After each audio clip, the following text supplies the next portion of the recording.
Welcome to the press conference following this non-stop European Council. Thank you for your patience. The President of the European Council and the President of the European Commission is joined by the Chancellor of Germany. Willkommen. Dankeschön.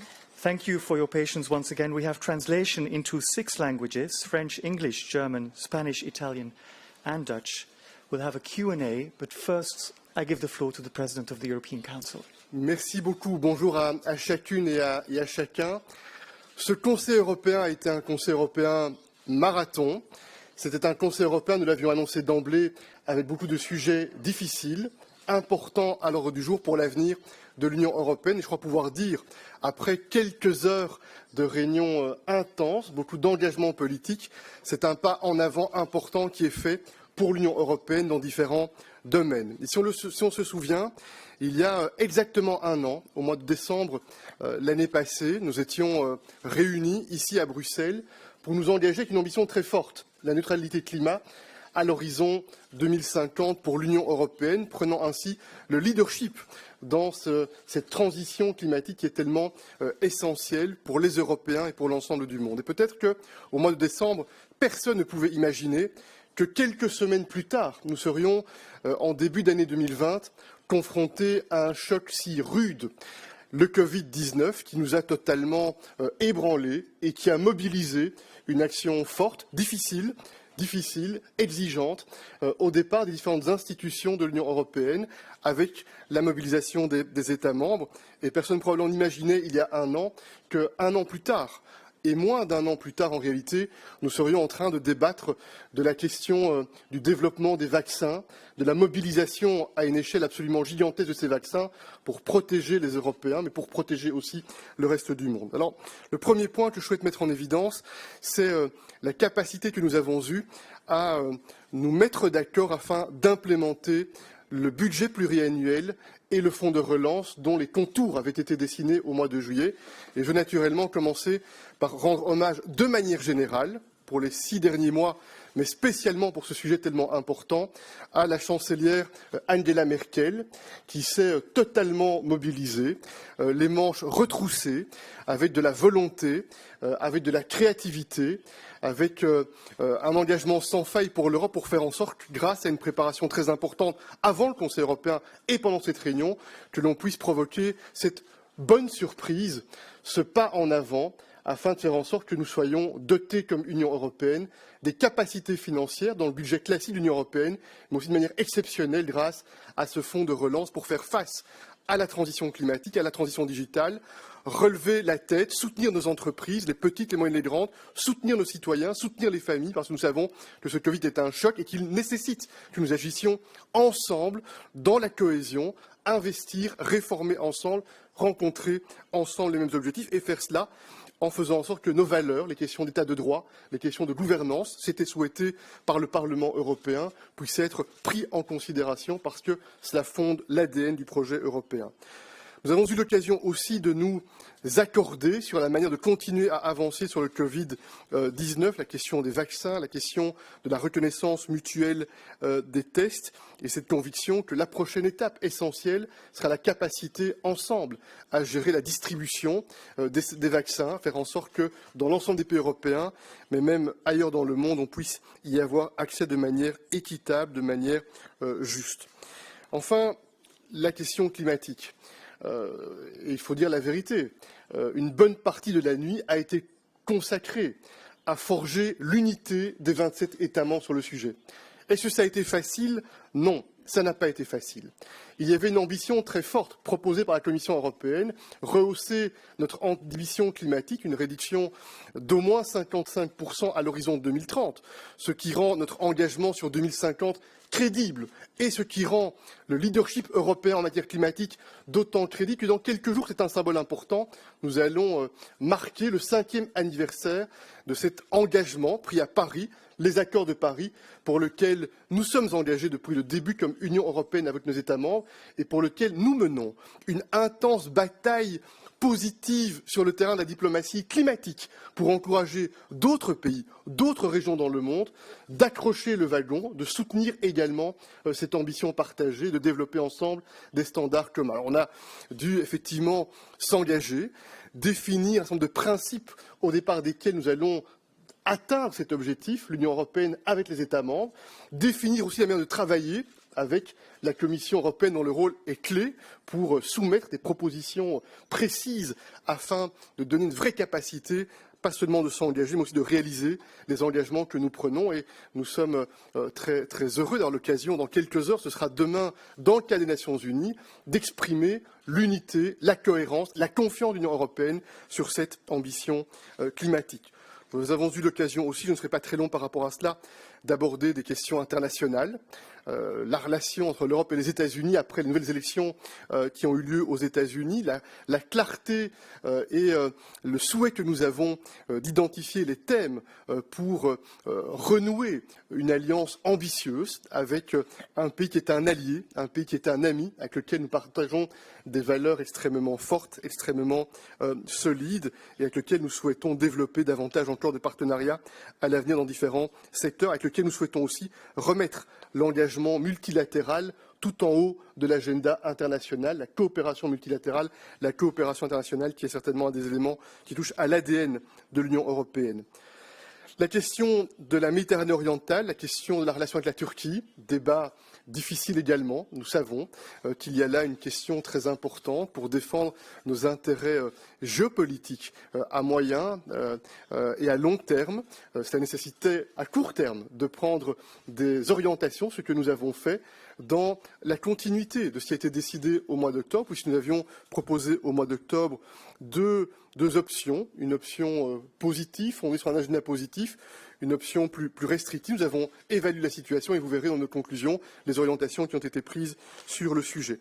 Nous avons eu l'occasion, c'est vrai, plus rapidement, de confirmer aussi les travaux préparatoires menés par nos équipes diplomatiques sur le terrain de la sécurité, de la lutte contre le terrorisme.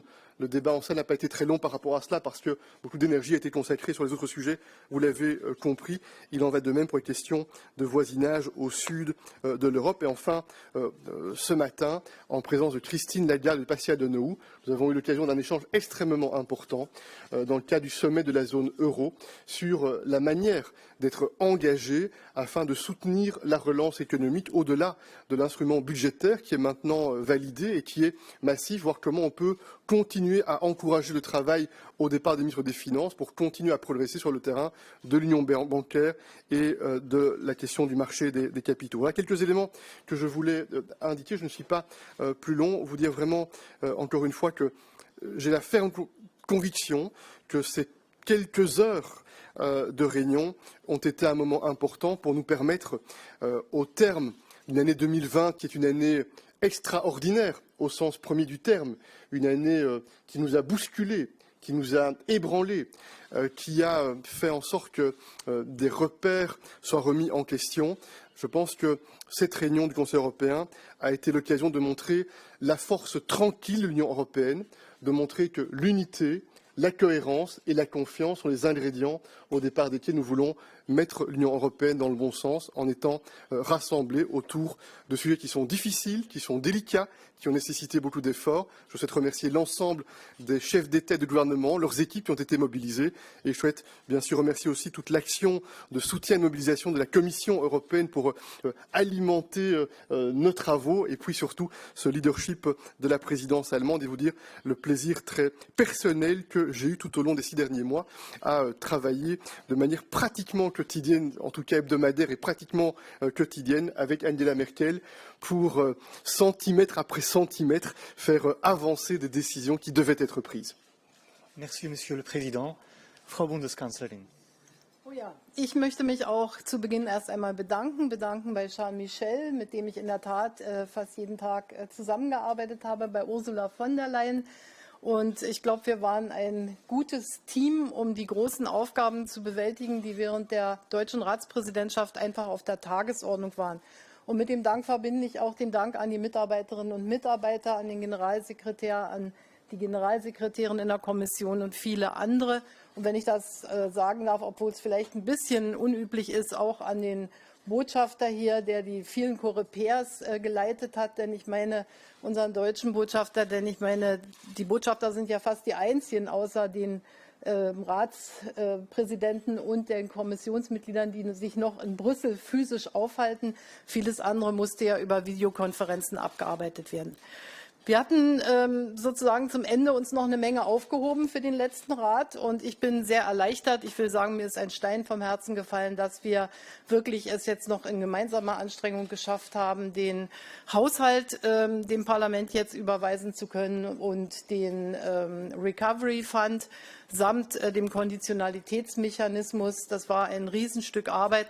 Aber wir sehen alle, wie die zweite Welle der Corona-Pandemie uns fest im Zaume hält und eine Sicherheit für die Finanzen der Europäischen Union, ein Zeichen auch der Zusammenarbeit war notwendig. Dass das nicht ganz einfach war, ist klar. Aber wir haben eine lange Vorgeschichte, ausgehend von Ideen der Kommission, einem deutsch-französischen Vorschlag, einer Ausarbeitung, vielen Diskussionen im Juli, einem der längsten Räte europäischen Räte in der Geschichte der europäischen Räte, die übrigens gestern vor 46 Jahren von dem großen Europäer Valéry Giscard d'Estaing erfunden wurden oder gegründet wurden. Charles Michel hat uns darauf gestern noch einmal hingewiesen. Ja, und wir werden jetzt daran arbeiten müssen, dass wir dann die Eigenmittelbeschlüsse in den nationalen Parlamenten auch wirklich umsetzen und damit die Finanzen auch wirklich schnell operationalisiert werden können. Denn das ist jetzt die große Aufgabe. Geld werden wir jedenfalls brauchen, Investitionen in die Zukunft. Und deshalb hat es auch gut gepasst, dass wir als zweites großes Thema hier hatten, die Frage unserer Verpflichtungen im Klimabereich. Denn der Green Deal, das ist ja ein Kernprojekt. Wir wollen ja nicht nur ein Konjunkturprogramm auflegen, sondern auch ein Konjunkturprogramm, was uns in die Zukunft führt. Und die Kommission achtet da sehr darauf, auch wenn wir unsere nationalen Programme jetzt vorstellen werden in Kürze. Und dass wir jetzt uns verpflichten konnten, sozusagen einen Tag vor dem UNO-Gipfel, dass wir ein gemeinsames europäisches Reduktionsziel bis 2030 von 55% haben, das halte ich für ein ganz, ganz wichtiges Ergebnis. Dafür hat es sich auch gelohnt, eine Nacht nicht zu schlafen. Ich möchte mir nicht ausmalen, was gewesen wäre, wenn wir ein solches Ergebnis nicht hätten erreichen können. Zur deutschen Präsidentschaft gehört, dass wir uns gewünscht hätten, die Beziehung zur Türkei konstruktiver zu gestalten. Leider gibt es eine Menge Situationen im Mittelmeer, im südlichen Mittelmeer, im südöstlichen Mittelmeer, wo wir leider sagen müssen, dass wir auch weitere Listungen vornehmen mussten wegen der aus unserer Sicht illegalen Bohrungen. Und trotzdem reichen wir der Türkei auch weiter die Hand und sagen, wir wollen an einer konstruktiven Agenda arbeiten. Aber das war aus dem Blickwinkel der deutschen Ratspräsidentschaft doch etwas enttäuschend. Wir hatten uns hier etwas mehr vorgenommen, das will ich ganz offen sagen. Wir haben jetzt sozusagen noch ein bisschen auch Arbeit übrig gelassen für unsere portugiesischen Nachfolger. Ich wünsche Antonio Costa auch alles Gute. Und ich darf Ihnen sagen, dass diese Ratspräsidentschaft Freude gemacht hat, obwohl vieles von dem, was wir uns vorgenommen hatten, natürlich nicht umgesetzt werden konnte. Wir hätten gerne die Staats- und Regierungschefs zu einem EU-China-Gipfel in Deutschland willkommen geheißen und den chinesischen Staatspräsidenten. Wir hatten uns andere Dinge vorgenommen. Das heißt aber nicht, dass wir nichts zu tun hatten, denn Corona hat viel Arbeit erfordert. Und da will ich zum Schluss Danke sagen an Ursula von der Leyen, die sozusagen eine sehr desperate Gruppe von Staats- und Regierungschefs, die in der ersten Welle der Corona-Pandemie doch sehr durcheinander agiert haben, ein bisschen auf Kurs gebracht hat, wo die Handschrift der Europäischen Union, das koordinierte Handeln, doch jetzt sehr viel besser sichtbar ist. Und ein Beispiel dafür ist die Koordinierung bei den Impfstoffen, aber nicht nur das.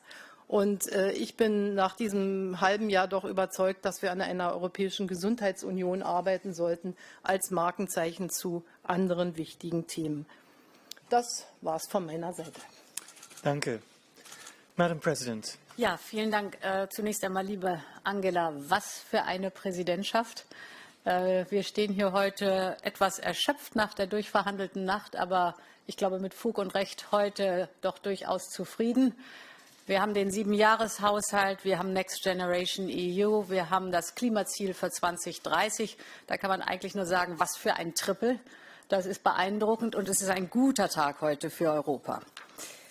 Let me start by saying that I'm very grateful to the German presidency and to Angela Merkel for the efforts undertaken since this summer from the Commission's proposal on the budget and the Next Generation EU to the agreement in July in Council and the finalization in the next days, this has underlined indeed Europe's ability to come together and the capacity to act in the face of the worst crisis the EU has ever faced. It would not have been possible without the steady leadership of the Chancellor, the rotating presidency, and we are very grateful for that. The agreement will help us provide a strong economic response to the crisis while preserving the rule of law. Citizens and the EU economy need our support more than ever, and they need it now. So we need to finalize the adoption of the package with the help of the European Parliament as soon as possible. And Member States also have to ensure a swift ratification. This is essential for us to power our economy as soon as possible. Of course, the launch of Next Generation EU is also a key component of our climate ambition. Now that we have secured the funding, we have the means for our actions.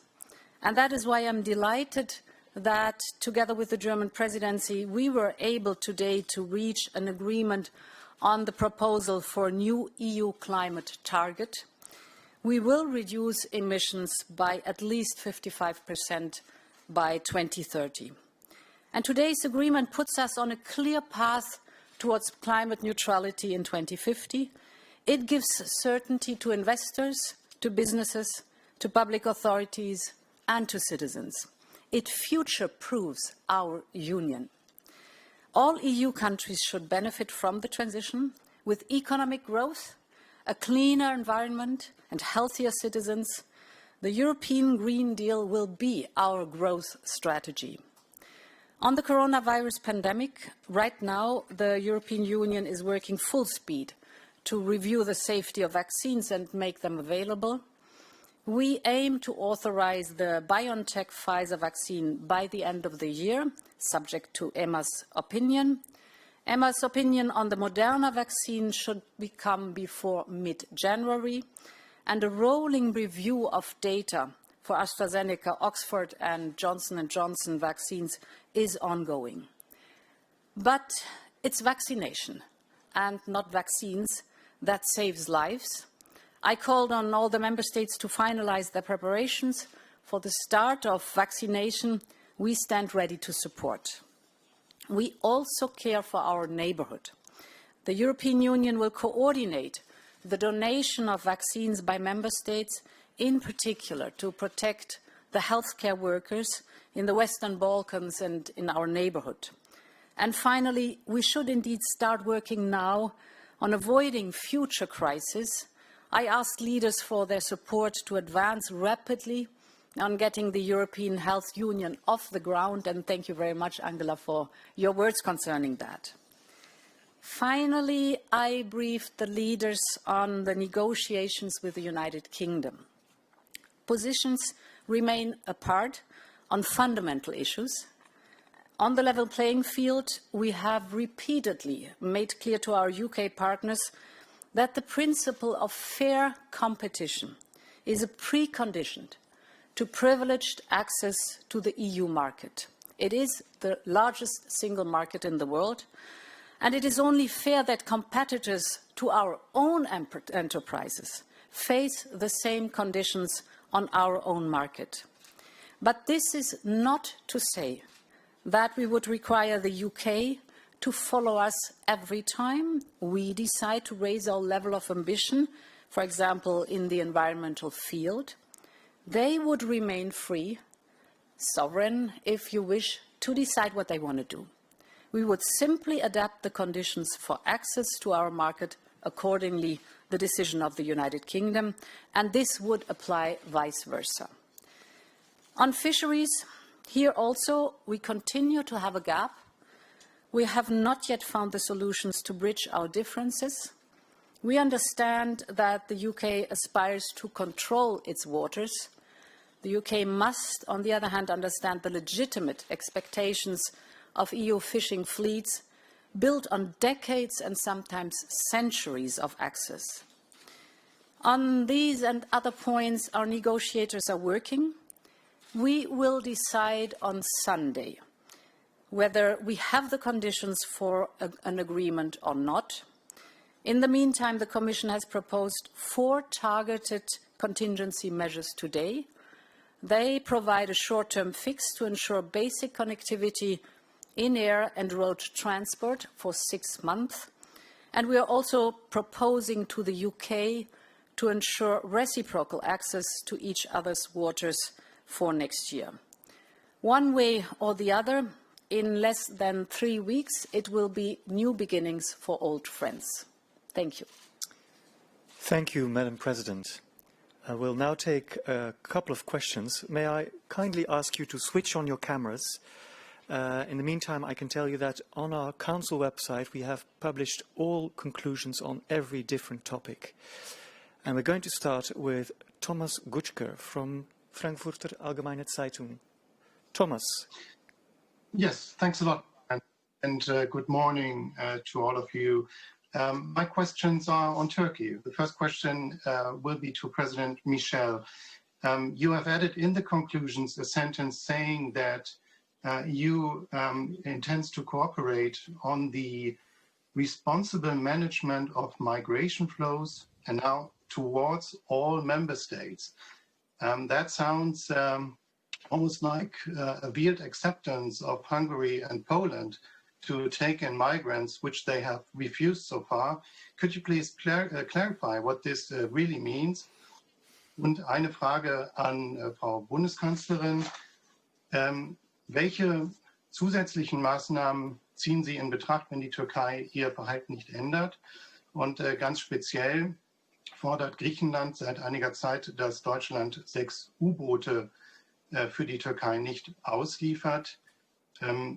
Besteht die Möglichkeit, dass die Bundesregierung diese Genehmigung, die ja schon erteilt worden ist, noch zurückzieht? Vielen Dank. Just one word about your first question. No, your assessment is not right. The idea is that we are ready to cooperate with Turkey. What we are doing, and we are ready to cooperate more with Turkey in order to tackle this difficult challenge of migration. And of course, it's important for all the member states, all the European member states. It's important for them to have a good and a strong and responsible cooperation with Turkey. This is the only interpretation of this sentence.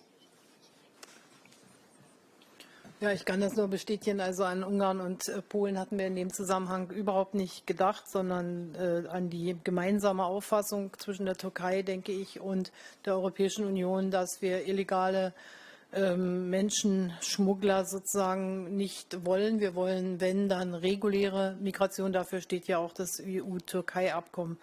Wir haben den Hohen Beauftragten beauftragt, für den nächsten Rat einen Bericht zu machen über die jetzige Befassung hinausgehende Aspekte unserer Kooperation mit der Türkei, auch im Blick auf die gesamte Region. Ich nenne dazu das Thema Libyen, ich nenne das Thema auch Nagorny-Karabach, uns einen solchen Bericht zu machen. Und in dem Lichte werden wir dann auch weiter über unser Verhältnis zur Türkei sprechen, was ja einerseits gekennzeichnet ist durch strategische Abhängigkeiten. Viele von uns sind Mitglieder innerhalb der NATO und auf der anderen Seite eben auch durch Spannungen. Und deshalb lohnt es sich, dieses Thema weiter intensiv zu diskutieren. In dem Zusammenhang haben wir auch darüber gesprochen, dass Fragen der Waffenlieferungen oder Rüstungsexporte im Rahmen der NATO diskutiert werden müssen. Wir haben auch darauf verwiesen, dass wir mit der neuen amerikanischen Administration uns abstimmen wollen im Blick auf die Türkei. Und insofern kann ich jetzt weder zu der Frage von Rüstungsexporten aus der Bundesrepublik etwas sagen, noch was an weitergehenden Überlegungen da sein wird. Wir warten auf den Bericht des Hohen Beauftragten. Danke. Next question is for Marco Bressolin, La Stampa. Marco. Yeah, good morning. Thank you for the question, Baron. I have a question on COVID coordination for Chancellor Merkel. In the past day, we have seen pictures and video from UK on the first vaccinations. And since symbolism is quite important, did the leaders agree to start the vaccination on the same day across Europe? And if not, why? Are there still significant differences in the level of preparedness between member states? Nein, wir haben sehr ausführlich über die Zulassungsprozedur bei der EMA gesprochen. Hier spielt übrigens bei der Dauer auch das Mitwirken der Mitgliedstaaten eine Rolle, denn die Autoritäten oder Institutionen des jeweiligen Mitgliedstaats werden befragt von der EMA. Und hier haben wir uns vorgenommen, dass wir uns alle sehr sputen mit unseren Stellungnahmen, natürlich ordentlich, natürlich richtig. Und dann haben wir darüber gesprochen, dass es sehr wichtig ist, dass die Impfstoffe dann auch koordiniert ausgeliefert werden, also bei allen zum gleichen Zeitpunkt ankommen. Ob man das jetzt auf die Stunde in 27 Mitgliedstaaten machen kann, dass die Nadel überall in der gleichen Sekunde sticht, das weiß ich nicht. Aber dass wir das sehr koordiniert machen wollen und zeigen wollen, dass wir alle gleichen Zugang zum Impfstoff haben, das haben wir uns schon vorgenommen. Thank you. Next question is for Maria Arroni, Antenna TV from Greece. Maria. Bonjour, merci, Maria Arroni d'Antenne. J'ai une question sur la Turquie. Êtes-vous satisfait avec le consensus qui a été trouvé sur la Turquie? Madame Chancelière, vous avez dit que, si j'ai bien compris, que vous avez une légère déception à cause du comportement de la Turquie. Croyez-vous que le message de concept adressé à Ankara est assez clair pour convaincre Ankara de changer son comportement provocatif et illégal dans la Méditerranée orientale, et surtout quand le président turc ignore les résolutions des Nations Unies? Merci beaucoup.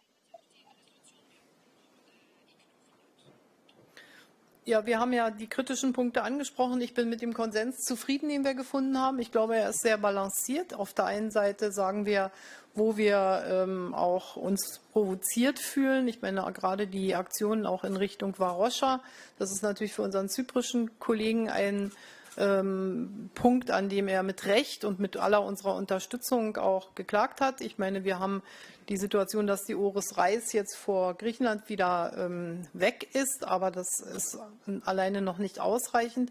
Also balanciert gleichzeitig mit dem Angebot, und ich hoffe, dass die Botschaften richtig ankommen. Ja. Next question is for Markus Preiss from ARD. Markus. Thank you, Bernd. I've got two questions, if I may, I'd like to ask in German. Eine ist für die Bundeskanzlerin. Sie haben ja schon selber jetzt Bilanz auch ein bisschen gezogen der Präsidentschaft inhaltlich. Ich würde Sie gerne noch mal atmosphärisch fragen. Gerade im Streit um den Haushalt sind ja auch sehr drastische Worte gefallen. Da war von Gestapo-Methoden die Rede, da wurde die EU mit der Sowjetunion verglichen.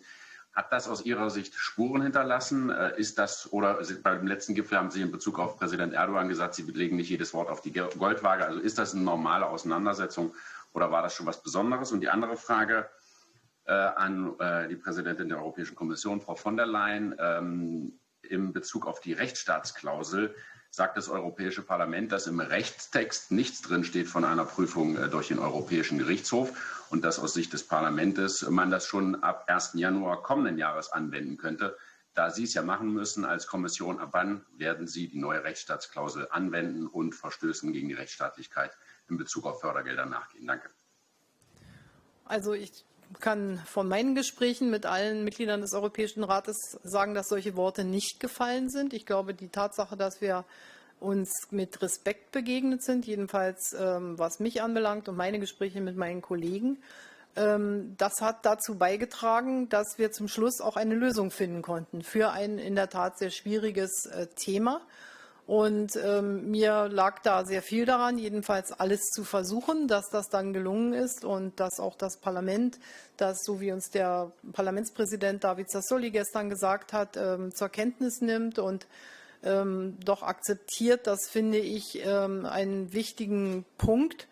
Und es zeigt sich, dass man Wege finden kann, aber ich weiß, dass es auch tiefe Verletzungen zum Teil gibt unter Mitgliedstaaten. Und ich glaube, wir tun gut daran, immer wieder sehr viel miteinander zu sprechen, damit wir uns über unsere jeweiligen Befindlichkeiten auch wirklich im Klaren sind. Denn wenn man dann so eine Nachtmacht hat und dann auch das Klimathema noch regeln muss und so weiter, dann ist es schon gut, dass man einander vertrauen kann und sich verlassen kann, selbst wenn es riesige Meinungsunterschiede gibt. Und die kann man nicht wegdefinieren, gerade in dem Zusammenhang mit Rechtsstaatlichkeit.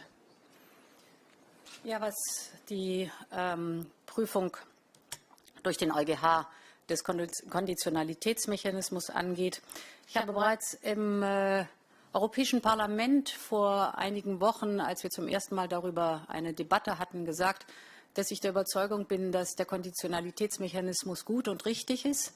Aber wer Zweifel daran hat, kann den Weg zum Europäischen Gerichtshof suchen. Das ist üblicherweise der Ort, wo wir auch unsere unterschiedlichen Auffassungen über Rechtstexte miteinander austragen und dann auch klären. Wie wird der zeitliche Ablauf sein?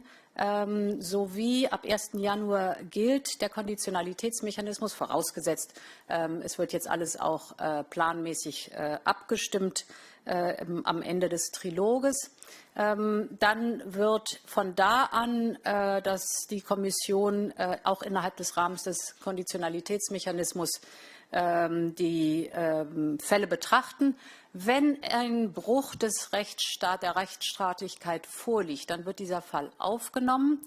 Wir werden auch eine gewisse Zeit brauchen, bis wir die Guidelines für den Konditionalitätsmechanismus insgesamt aufgestellt haben. Wenn der Europäische Gerichtshof geurteilt hat, werden diese Fälle abgearbeitet. Das heißt, vom 1. Januar an, es geht kein einziger Fall verloren. Thank you. Next question is for Frédéric Simon from Euractiv. Frédéric, can you hear us? Yes, I can hear you. Thank you very much for giving me the floor. Understand Poland and other Eastern member states have asked for additional funding to finance the energy transition in those countries which have a bigger challenge than others in meeting the climate neutrality goal and the 2030 climate objectives. So what kind of assurances did they get from the European Council on this front? La volonté qui est partagée, c'est de prendre en considération les différents points de départ dans les différents pays, de prendre aussi en question un esprit d'équité, un esprit de solidarité. Et puis le principal instrument qui est mobilisé, c'est l'accord qui a été conclu sur le prochain budget européen et sur le fonds de relance pour lequel l'ambition climatique est un des piliers extrêmement importants. Et puis on a convenu aussi qu'on aurait l'occasion de revenir dans le cadre du Conseil européen pour poursuivre le débat sur l'implémentation des mesures en étant inspiré par les propositions que la Commission mettra sur la table dans les différents domaines afin de s'assurer que cet engagement qui est ambitieux, au moins 55% de réduction à l'horizon 2030, on puisse réellement se doter des instruments législatifs européens qui sont utiles pour atteindre l'objectif, mais aussi pour faire en sorte que les moyens qui sont disponibles puissent être utilisés le plus judicieusement possible afin de rencontrer cet objectif. Et puis, Ursula a dit quelque chose qui est très important, le signal donné d'abord par l'engagement 2050 et aujourd'hui par l'engagement 2030, et c'est un signal que l'on donne à l'ensemble de l'Union européenne, aussi à l'ensemble du secteur privé, des entreprises, les petites et moyennes et les grandes, afin de stimuler aussi la compétitivité, l'innovation et la nécessité de tous travailler pour atteindre cet objectif. Merci. I will take a last question from Markus Becker from Der Spiegel. Markus, you're last. Ja, guten Tag. Frau Bundeskanzlerin, eine Frage an Sie. Und zwar geht es um den Rechtsstaatsmechanismus. Da hat sich ja offenbar gezeigt, dass als die restliche EU den Plan B ins Spiel gebracht hat, dass Ungarn und Polen da offensichtlich eingelenkt haben. Angesichts des offensichtlichen Erfolgs dieser Maßnahme, würden Sie sagen, dass das in dem Prozess, der ja bis am Anfang des Jahres zurückgeht, früher hätte stattfinden müssen? Und zweitens, welche Lehren haben Sie daraus persönlich gezogen über diesen Erfolg und welche Lehren sollte Ihrer Meinung die EU für die Zukunft daraus ziehen? Danke. Naja, die Idee, dass wenn man keinerlei Einigung findet, die hat schon eine Rolle gespielt während unseres Europäischen Rates im Juli. Denn schon damals war es sehr schwer, gemeinsame Schlussfolgerungen zu erarbeiten. Und wir haben sehr viele Stunden gebraucht, um die Schlussfolgerungen für die Konditionalität und den Rechtsstaatsmechanismus überhaupt zu finden. Und von da an war eigentlich klar, dass wir auch dann bei der Rechtsumsetzung erhebliche Probleme haben werden und dass das nicht einfach wird. Also insofern ist sozusagen diese Option schon im Juli benannt worden und lag immer in der Luft. Und was nun zu was geführt hat, darüber will ich jetzt gar nicht spekulieren. Ich will nur sagen, dass auf der einen Seite wichtig ist, und das haben wir auch deutlich gemacht, dass gerade im Zusammenhang auch mit finanziellen Mitteln die Möglichkeit des Rechtsstaates einsetzbar sein müssen, damit hier das Geld auch vernünftig ausgegeben wird. Und dazu gehört natürlich etwas mehr als Korruption nur und andere finanzielle Unregelmäßigkeiten. Und das ist ja dann in dem Konditionalitätsmechanismus auch ausgearbeitet wurden. Auf der anderen Seite will ich aber auch sagen, wenn ich an den ersten Entwurf dieser Verordnung denke, dass man schon auch sehr achten muss, dass Artikel 7 ist und auf der anderen Seite untergesetzliches Regelwerk, wie man es in Deutschland sagen würde, Sekundärrecht ist. Und in der sozusagen Verbesserung oder in der Weiterentwicklung des Ausgangsentwurfs haben wir gerade dieses Prinzip auch sehr deutlich beachtet und das war, glaube ich, auch richtig und wichtig. Thank you, Madam Chancellor. This concludes our press conference for today. Thank you for joining us and safe end-of-year holidays. Thank you.